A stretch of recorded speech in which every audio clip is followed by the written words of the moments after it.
Ahora, a hablar y escribir bien.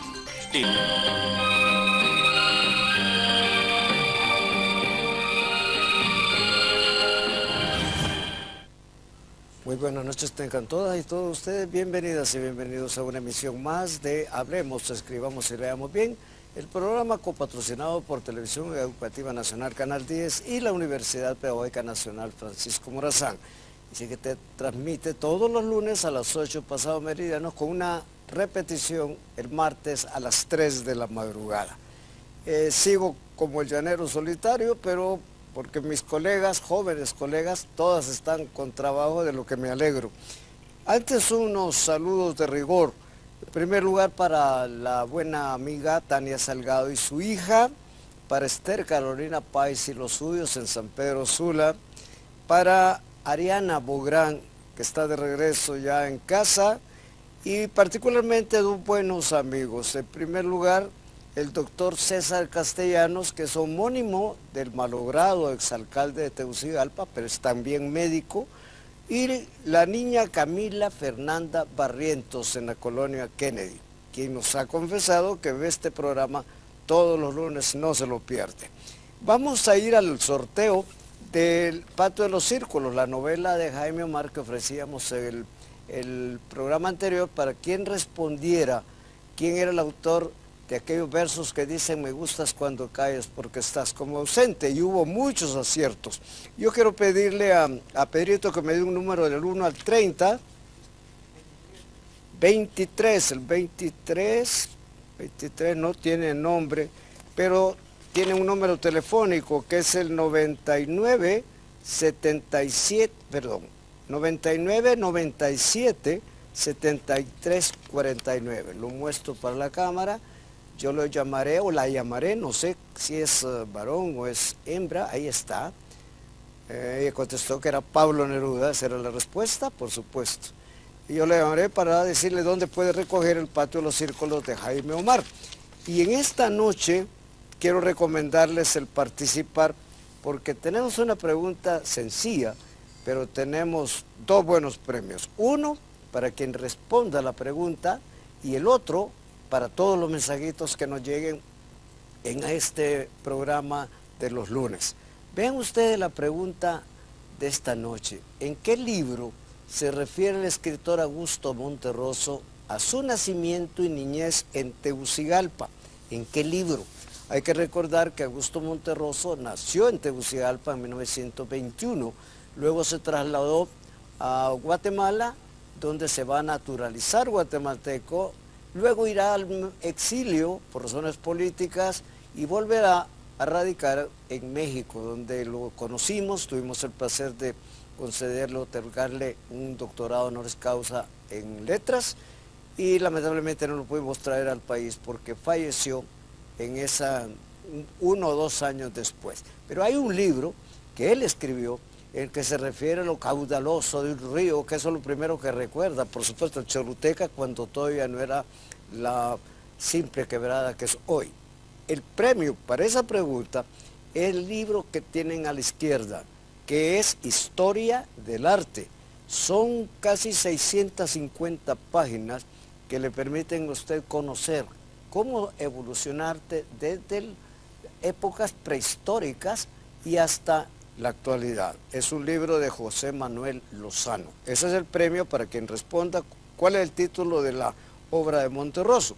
Por otro lado, para los mensajitos, 100 sacos de arroz, una obra de un japonés, Yuzo Yamamoto, que sirvió como base para la representación en Tegucigalpa, por cierto, muy bien hecha, de esta obra japonesa que se presentó para conmemorar las relaciones del Japón con el mundo hispanoamericano. Ahí está, es una magnífica, muy fina, de una fina edición en sus pantallas. Historia del Arte, pues, y 100 sacos de arroz. En las efemérides literarias de la fecha, en una fecha como esta de hoy, un 14 de julio, pero de 1916, nace en Italia Natalia Ginzburg, una de las más sólidas, consistentes novelistas italianas del siglo XX. Pero también mueren la franco-suiza Anne-Louise Germain Necker, también llamada Madame de Staël, una autora que brilló en la época de Napoleón, incluso el mismo Napoleón la va a desterrar de Francia, pero dejó una enorme huella, Madame de Staël. También se murió, pero en el 54, don Jacinto Benavente, Premio Nobel de Literatura en 1922, y a pesar de que tiene una extensa obra bibliográfica, lo más destacado de su teatro, particularmente su teatro, es los intereses creados. Con ello vamos a la primera pausa en Hablemos, Escribamos Bien y leamos bien de esta noche del lunes 14 de julio. No nos cambien. Una estrella alcanzar. Y estamos ya en el segundo segmento de Hablemos, Escribamos y Leamos Bien, el programa copatrocinado por Televisión Educativa Nacional Canal 10 y la Universidad Pedagógica Nacional Francisco Morazán, todos los lunes a las 8 pasado meridiano. Y también la repetición, como lo hemos dicho en el primer segmento, a las 3 de la madrugada para los trasnochadores. Vamos a iniciar el segmento, como siempre, con la palabrota de hoy. Una palabrota que verán ustedes en sus pantallas y que ya días que no la escuchaba, pero es interesante, alaraca, la raraca. ¿Y de cuándo acá tanta laraca? Procede del árabe hispánico araraca y del árabe clásico araka. Es un sustantivo femenino que denota una demostración extraordinaria o exagerada de algún sentimiento de admiración, queja, ira o alegría. Pero su uso mayoritario es en plural, las alaracas. Se escuchaban aquellas alaracas, tiempos tenía de no escuchar la palabra, pero alguien me lo preguntó. En un lugar público le dije, permítame que se la pongo como palabrota de hoy el próximo lunes. Hoy tenemos un bozón bien interesante. En primer lugar, porque las preguntas, sobre todo voy a responder las preguntas que nos llegaron el programa anterior, de primeras, porque nos han quedado otras de programas anteriores. Pregunta a alguien, ¿por qué se dice migrante si el verbo es emigrar? Migrar es desplazarse para cambiar de residencia y viene del latín migrare, cambiar de estancia o partir. Migrante es tanto quien emigra de un país como quien inmigra en otro. Generalmente nuestros pobres compatriotas que están sometidos a todas las vicisitudes de esa migración resultan emigrantes, pero al entrar a Estados Unidos se convierten en inmigrantes, pero el término general es migrante. Por eso hablamos de una dirección general de migración, tanto para atender a los que se van como atender a los que entran. ¿Cuándo se tildan las palabras cómo, cuándo y qué? Cuando se tildan, cuando son adverbios interrogativos o exclamativos. Para el caso, ¿cómo se te ocurre? Va tildado el cómo. ¿Cuándo llegarás? Tildado el cuándo. ¿Qué deseas? Tildado el qué. ¿Cómo gozó? Es admirativo, va tildado.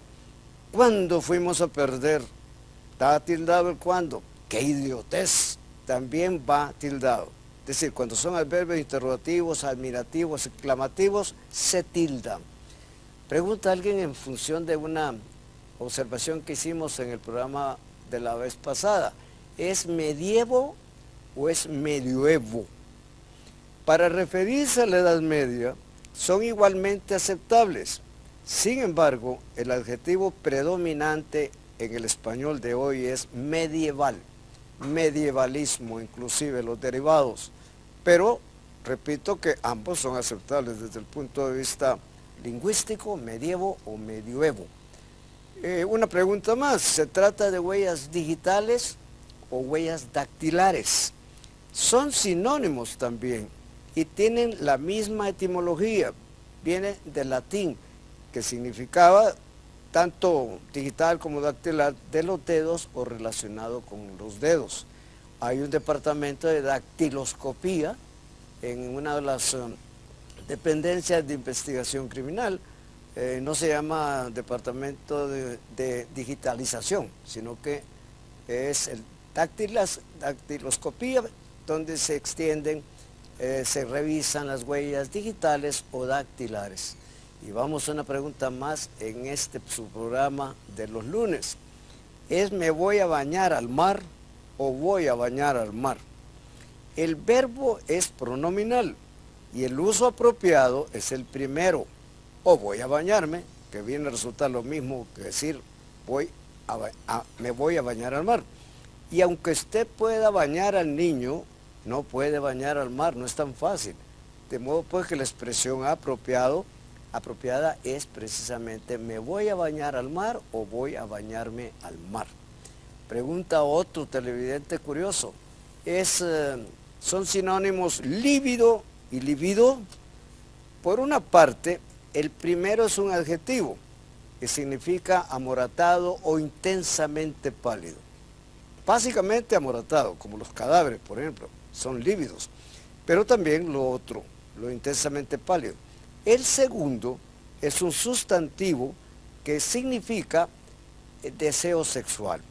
Ambos tienen origen latino, pero no son sinónimos. Ve usted que la diferencia entre la V y la B les cambia totalmente el significado. ¿Qué significa la palabra fodongo o fondongo? Esta no la hicieron el segmento en la que soy invitado de la licenciada Delia Mejía los jueves de 2 a 3, a veces se alarga el asunto, y la hicieron, pero yo no estaba muy seguro realmente porque mondongo lo entiendo, pero fodongo o fondongo no. Y sin embargo está en el diccionario de americanismos. Se refiere, las dos palabras, a una persona desasiada o de descuidada apariencia. Simpático, es decir, el fodongo existe, yo pensé que no existía en el español hondureño, pero sí lo es un mesoamericanismo si ustedes quieren. Y una que ya muchos días hace que no escuchaba, es válida la palabra surumbo, es un mesoamericanismo también, se usa en Centroamérica y se usa en México para significar aturdido por un golpe o mareado. Y se escribe con S como con Z. De manera pues que surumbo, lo dejaron surumbo del trancazo. Es todavía un término, aunque un regionalismo, pero un término aceptable en el español. ¿Cuál es el más reciente libro de don Eduardo Galeano? Un texto espléndido, no puedo decir otra cosa, que se titula Los hijos de los días, y lo editó en México, Siglo XXI Editores, en el 2012. Fíjense que son 365 historias brevísimas, con el estilo de don Eduardo, pero fascinantes. Son los 365 días del año.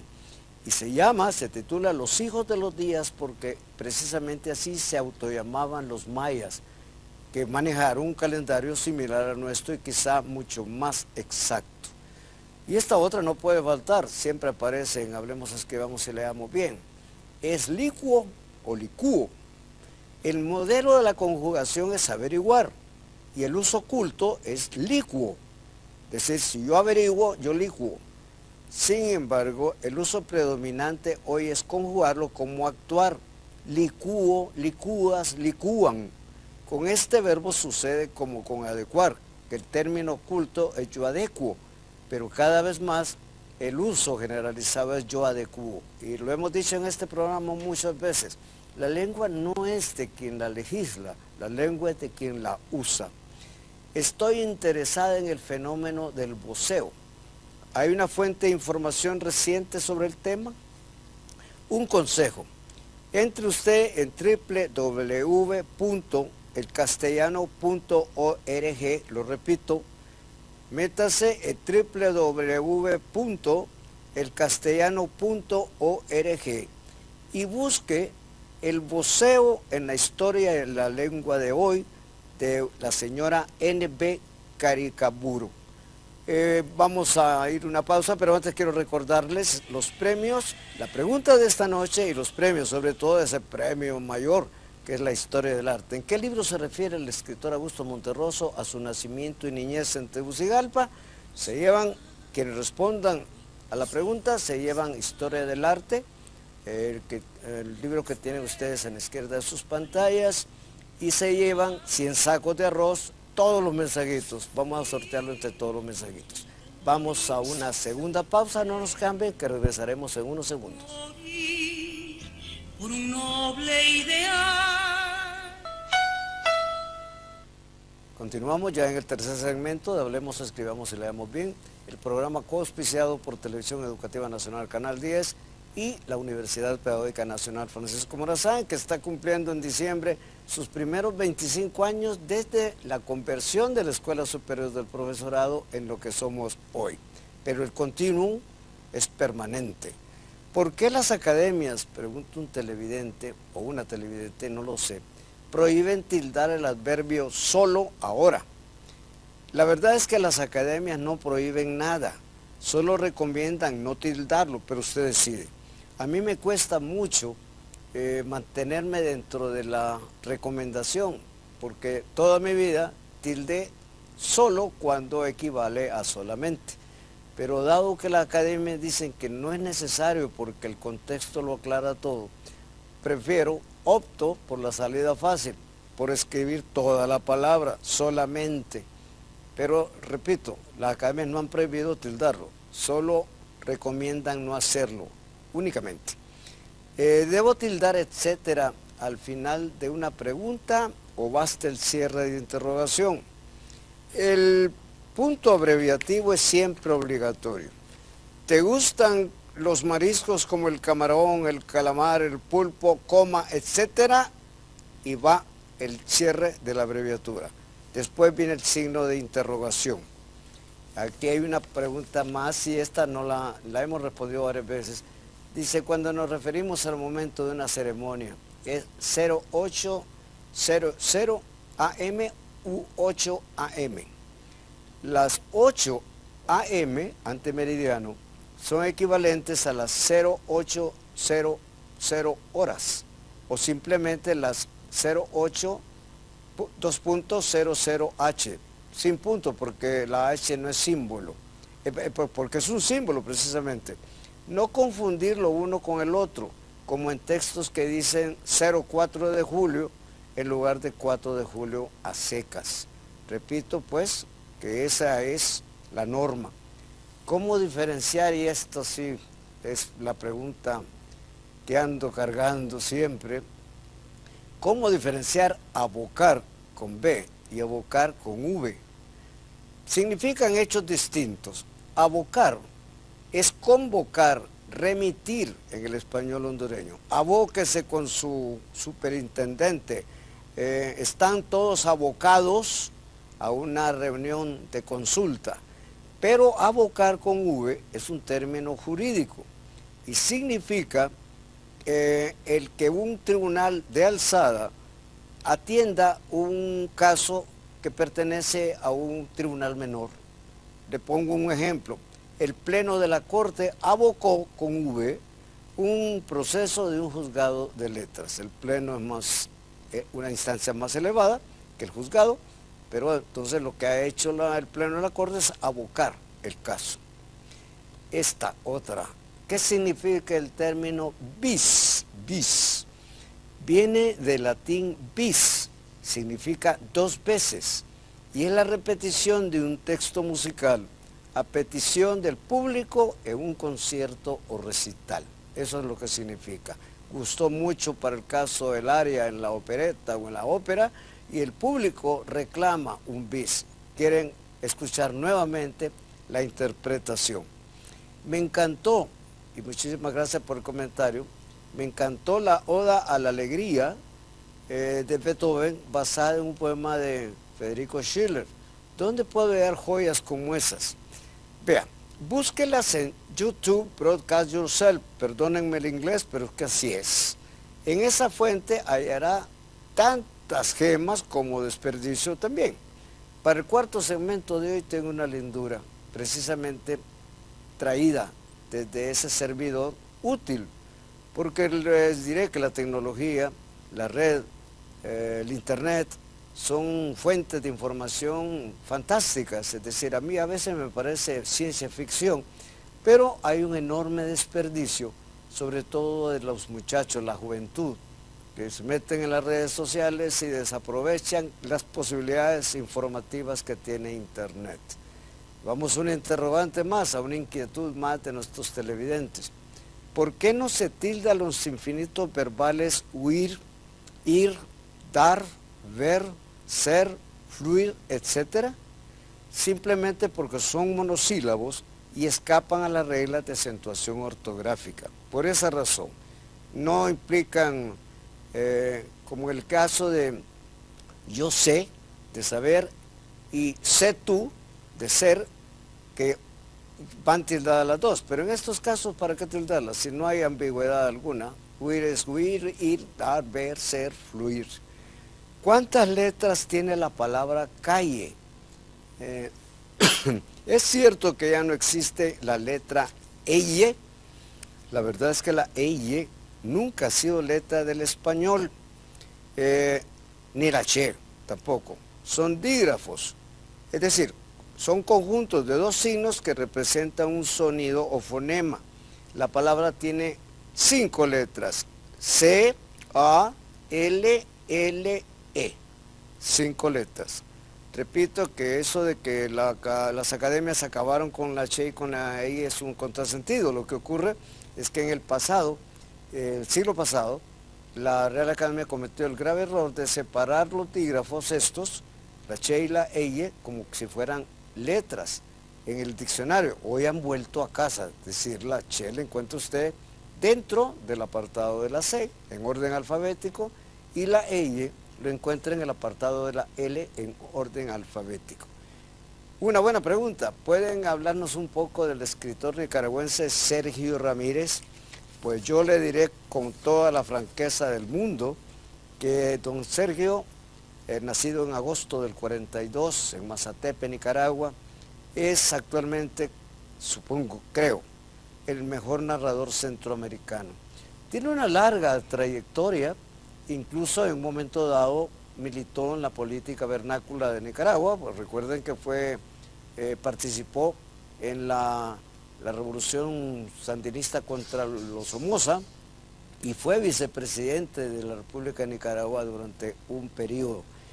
Comenzó a escribir cuentos, con ello arrancó, pero luego se pasó a la novela, tiene ensayos, tiene un ensayo que se llama La verdad de las mentiras, que me fascina, porque es una explicación de cómo se combinan la ficción y la realidad fáctica en las obras narrativas.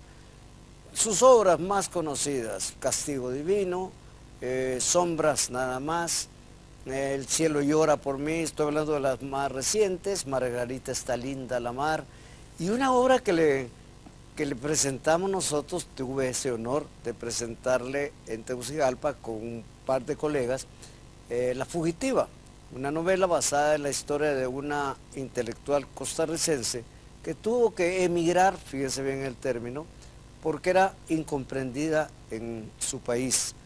Se fue a México, allá conoció a otra paisana que tiene un origen real y que murió el año pasado, si no me equivoco, pero las tres son 3 mujeres y las 3 mujeres reconstruyen la historia de la fugitiva con voces distintas y con distintos ángulos, perspectivas técnicas. A mí me fascina, es una obra mayor de don Sergio. Es profesor honorario de la Universidad Pedagógica Nacional Francisco Morazán, donde he recibido cada vez que viene con todas las de ley. Tiene una última obra, incluso ha tenido muchos premios, y la última postulación fue la para el Premio Cervantes por parte de todas las academias centroamericanas de la lengua. Antes de ir a una pausa, quiero recordarles la pregunta de esta noche. Ahí está en pantallas: ¿en qué libro se refiere el escritor Augusto Monterroso a su nacimiento y niñez en Tegucigalpa? Respóndanlo al 9230 y se llevan todos una joya.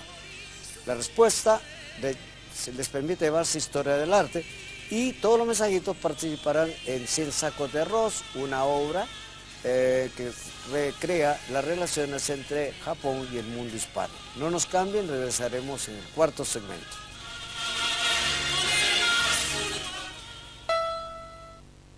En un 15 de junio, pero de 1924, Pablo Neruda que ya usaba el seudónimo, publicó el segundo de sus libros poéticos, famoso por cierto, 20 poemas de amor y una canción desesperada. Había publicado una obrita antes, pero este es el poemario que le daría la fama. Es decir, que acaba de cumplir en junio los primeros 90 años. Hay quienes no lo conocen todavía el libro, a pesar de que apareció hace 90 años. En este texto, Neruda, con su mejor estilo, trata de romper un poco con el verso isosilábico, con el verso isométrico, trata de desprenderse de la métrica a la que nos había sometido ya el modernismo. Neruda está escribiendo de una forma diferente y en el poemario hay dos mujeres, se entremezclan, hay una morena y hay una rubia, una blanca. Son poemas de amor numerados, es decir, son 20 y una final canción desesperada. Hay unos que son famosos, para el caso el de Puedo escribir los versos más tristes esta noche, que es el poema 20. Pero el otro, que nos sirvió para la pregunta, que el de dice, me gustas cuando callas porque estás como ausente, es el poema 15. Es una obrita maestra de un autor que apenas tenía, ¿qué?, 20 y pico de años, estaba joven, pero ya demostraba el caudal que nos revelaría después con otras obras como las Odas Elementales, El Hondero Entusiasta, incluso Canto General, que aparece en 1950 y que es su libro político. En él recrea todos los caudillos de América, los conquistadores, los buenos, los malos, pero hay un poema precisamente dedicado a Francisco Morazán, solo se titula Morazán, entre paréntesis 1842, la fecha en que Morazán fue fusilado. Y es aquel famoso poema de que alta es la noche y Morazán vigila, es hoy, ayer, mañana, tú lo sabes. Un poema que los niños en la escuela primaria deberían saber de memoria. En nuestra universidad tenemos un monumento a Neruda que tiene su efigie en cobre chileno, traído por los chilenos para nosotros, que tiene un fragmento apenas de este texto. Neruda con el tiempo tendría una vida amorosa bastante agitada, pero su tercera y la vencida fue con Matilde Urrutia, a quien le dedicó primero los versos del Capitán, que no firmó porque todavía estaba casado con Dele del Carril, con la hormiguita. Sin embargo, se separan y entonces él reconoció que los versos del Capitán eran de él. No satisfecho con eso, escribió y publicó 100 sonetos de amor. Hacerle 100 sonetos de amor a la pareja no es cosa de todos los días. Neruda tendría una enorme figuración, candidato a la presidencia de Chile, pero declinó en favor de la candidatura de Salvador Allende, quien lo envió precisamente como embajador a París durante su gobierno. Luego vino el golpe de Pinochet en el 73, Neruda estaba con una desmejorada salud, se grabó. Hay quienes todavía hoy piensan que hubo mano interpósita en la muerte de Neruda, pero no lo han podido probar, es decir, no se ha podido probar a pesar de que lo exhumaron para examinar los restos. No ha habido una solución, no ha habido una respuesta. Se murió en el 73 en unas condiciones muy difíciles porque estaba muy allegado a Allende y la represión en Chile fue dura. Acuérdense que hasta García Márquez prometió no volver a escribir mientras no cayera Pinochet y luego, afortunadamente para nosotros, cambió de opinión y nos regaló Crónica de una muerte anunciada porque parecía que Pinochet no se iba a terminar jamás. Dentro de este texto, de 20 poemas de amor y una canción desesperada, a mí me gusta mucho para la clase. Hay, repito, un nuevo estilo, es muy eufónico, muy sonoro y Neruda es totalizador. Por algo va a tener el Premio Nobel de Literatura en un momento dado, pero es totalizador. No escribió, no se dedicó a escribir ensayo, a pesar de que dio entrevistas, escribió más de una ocasión en los periódicos, pero lo suyo era la poesía en verso. Para este segmento, como lo habíamos anticipado ya, hemos escogido un video, es brevísimo, apenas dura como 2 minutos y medio, que recrea ese poema 15 en la voz de un valenciano, Paco Ibáñez, que no solo a Neruda ha musicalizado, sino que gente como Rafael Alberti, Federico García Lorca, a Manuel Hernández, pero me gustó mucho la interpretación de Paco Ibáñez, a pesar de que tengo buenos amigos a los que no les gusta que los versos se musicalicen, pero son una forma distinta de presentarles, sobre todo con la gente joven, el verso contemporáneo. Yo quiero ofrecérselos en Hablemos, Escribamos y Leamos Bien, que es el programa copatrocinado por Televisión Educativa Nacional Canal 10 y la Universidad Pedagógica Nacional Francisco Morazán, de todos los lunes a las 8 pasado meridiano, con repetición a las 3 de la madrugada del martes. Quiero presentarles Me gustas cuando caes, el poema 15 de Pablo Neruda.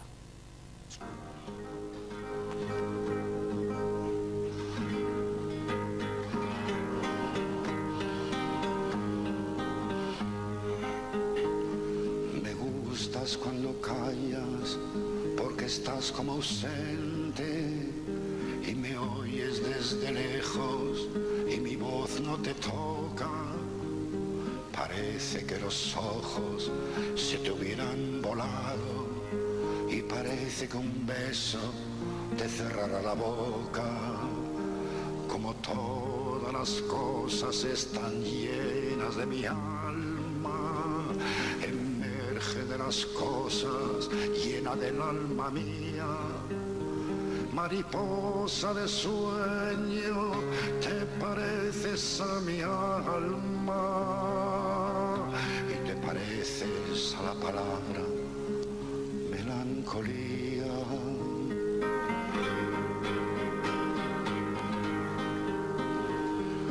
Déjame que me calle también con tu silencio, claro como una lámpara, simple como un anillo.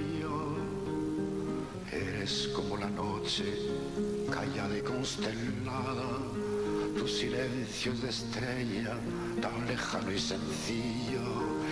Me gustas cuando callas y estás como distante, y estás como quejándote, mariposa en arrullo, y me oyes desde lejos y mi voz no te alcanza.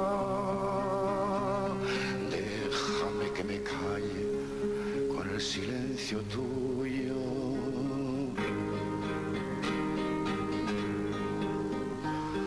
Me gustas cuando callas porque estás como ausente, distante y dolorosa, como si hubieras muerto. Una palabra entonces, una sonrisa bastan, y estoy alegre, alegre de que no sea cierto.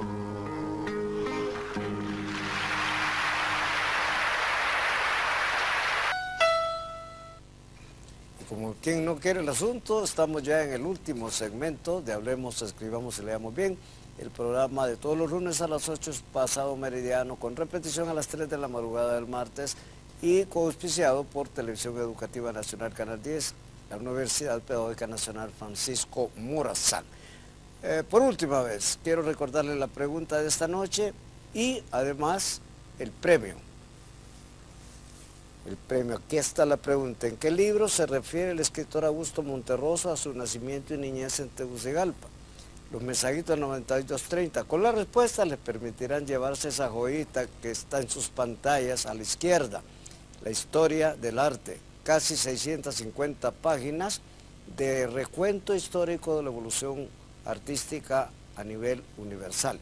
Y para todos los mensajitos, 100 sacos de arroz, que es una obra teatral que recrea en una forma u otra la relación entre Japón y el mundo hispano. Vamos entonces a las preguntas de esta noche, las preguntas finales, a ver si logramos evacuarlas todas. ¿Cuán grandes fueron, pregunta alguien, los aportes del griego y del latín al español? El castellano, como el gallego y el catalán, fueron evolución del latín fuertemente contaminado por el griego en la península ibérica. De ahí el influjo de la semántica, morfología y la sintaxis en el español actual.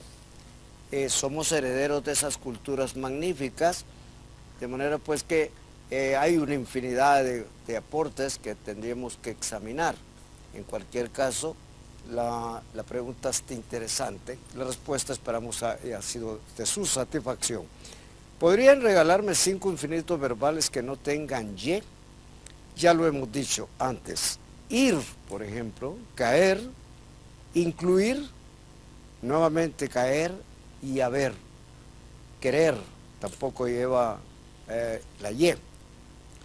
¿Podrían darme algunos ejemplos de palabras de origen árabe en el español actual? Van algunas. Alfarero, por ejemplo, jabón, alcalde, incluso alcaide, que es el que encargado de las prisiones, ya no lo llaman así. Almacén, cero. Azúcar, ¿qué es el azúcar o el azúcar? Tiene los dos géneros. Zaguán, atalaya, albaricoque y la expresión ojalá, que viene de la expresión árabe inshallah, que Alá lo quiera así. El español incluye casi 4.000 palabras árabes, aunque el diccionario de la Real Academia solo incluye 1.385 palabras con ese origen. Pero ahí andamos con las palabras de origen árabe. Denme ejemplos de vulgarismos en el español de Honduras. Unos cuantos.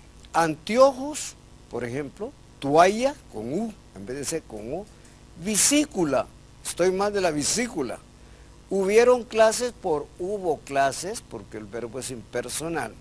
Análisis por análisis, eclipse y otros muy, pero muy lamentables. Esta pregunta me la hicieron hace muy poco y aquí va la respuesta. ¿Es bautismo o es bautizo? Se usan en realidad indistintamente, pero en realidad hay una diferencia de gradación. Lo cierto es que el bautismo es el sacramento religioso y lo otro, el bautizo, es la ceremonia y la celebración. O sea que sí hay una diferencia definitivamente entre los dos. Voy a un bautizo donde se va a recibir el bautismo un hijo de un amigo mío. Una más. Bueno, ya está, no quería leer la pregunta porque es el autobombo. Yo no me pierdo ese programa de los lunes, pero me extravía. Es que ya no hay reglas en el español de hoy. Es que se murió la gramática. No, en lo absoluto. Toda lengua, como el español, que no es excepción, es un juego. Y no hay juego alguno sin reglas, ustedes lo saben. Las reglas, sin embargo, no son la lengua, como nos lo enseñaron en la escuela. El fenómeno es más trascendente. La gramática tiene un uso, pero no es precisamente la lengua, a pesar de que en el aula de clase nos han sustituido la lengua por la mera gramática. La gramática sirve para afianzar, para consolidar, para apuntalar la lengua, pero no es la lengua. ¿Cuál es la forma adecuada? ¿Es buscas o buscas? Volvemos al caso del voceo famoso. En el paradigma voceante centroamericano es lo segundo, que es tan aceptable como válido en el mundo hispanohablante. Es decir, que en el español americano, para el caso, hay un paradigma voceante, que es el que nosotros utilizamos, y hay un paradigma tuteante, que es el que usan para el caso los mexicanos, los chilenos. Sin embargo, el voceo no tiene nada de malo, es decir, el voceo es simplemente la norma social, es lo que impera. Es muy difícil, por supuesto, utilizar el vos de primas a primeras en el momento que conocemos a una persona, porque el vos implica cierta confianza. A diferencia de mis queridos centroamericanos, los nicaragüenses, que sí vocean de entrada. Sin embargo, el voceo hondureño es muy cortés y es totalmente aceptable. De ahí, pues, que buscas es tan válido o más válido que buscas. ¿Qué buscas tú o qué buscas vos? Apóstrofo o apóstrofe. Me encanta porque les confieso que yo hasta hace unos 3 años, y gracias al programa, descubrí que la supresión de sonidos vocálicos en cualquier lengua se llama apóstrofo. Apóstrofo. Venite pa' acá. Pa, luego el apóstrofo, como en el inglés it's, it, apóstrofo S, o el francés la horloge, el L, apóstrofo horloge.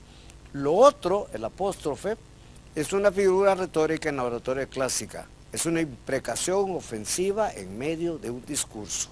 No logramos por razones de tiempo evacuar todas las preguntas, dejaremos algunas para el próximo lunes, pero queremos agradecerles en todo lo que vale habernos permitido entrar en la intimidad de sus hogares.